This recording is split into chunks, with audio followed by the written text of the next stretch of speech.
Bienvenue sur la chaîne Savoir Investir. Pensez à vous abonner et à activer la cloche de notification pour recevoir nos nouvelles vidéos. La livre sterling. Avec un PIB de 2 950 milliards de dollars en 2014, l'économie britannique se classe au 5e rang mondial. Le Royaume-Uni a refusé de participer à l'euro, tout comme la Suède et le Danemark. Dire au revoir à leur livre bien-aimé s'est avéré trop difficile pour les Britanniques. Bien entendu, il est toujours possible qu'il adopte un jour l'euro.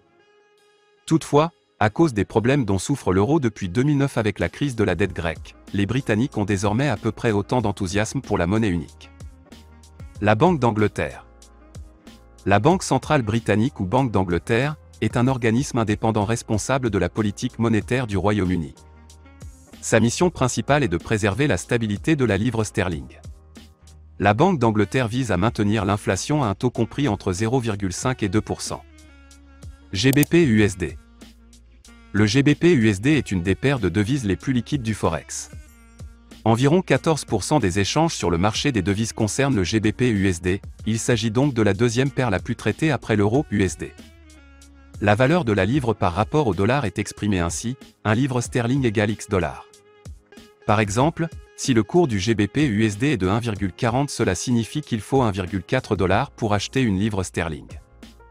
Cette paire de devises est souvent appelée le câble par les traders, un surnom qui vient du temps où New York et Londres s'échangeaient des télégrammes pour définir le taux de change des deux monnaies. Les éléments qui influencent le GBP-USD. Le cours du GBP-USD est principalement influencé par la conjoncture économique aux États-Unis et au Royaume-Uni.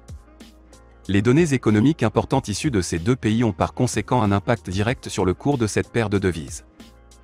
Voici quelques données économiques qui ont des répercussions sur le GBP-USD.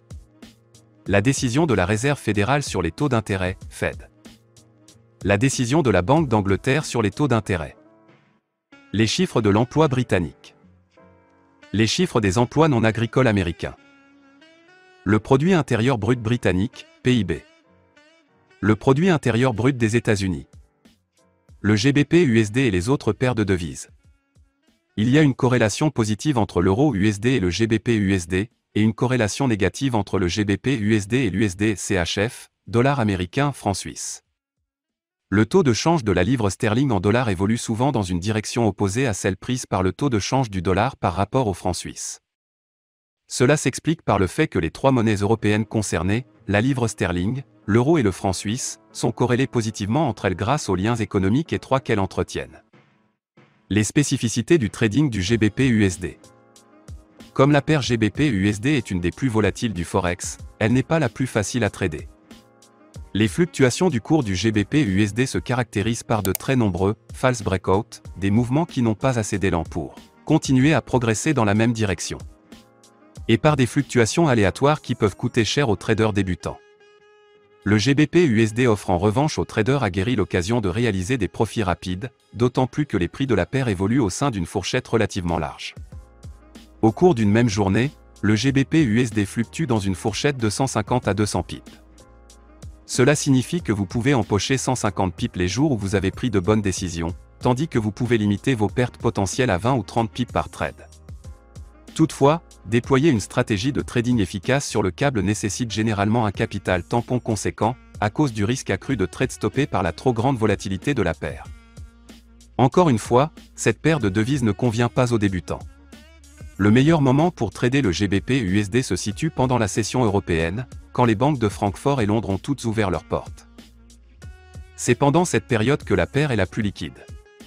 Bien entendu, selon la stratégie de trading utilisée ou la personnalité du trader, il peut être préférable de trader le GBP-USD à un moment plus calme. Pendant la session asiatique, par exemple, la fourchette de prix du câble est généralement assez réduite, ce qui est idéal pour les traders adeptes du scalping.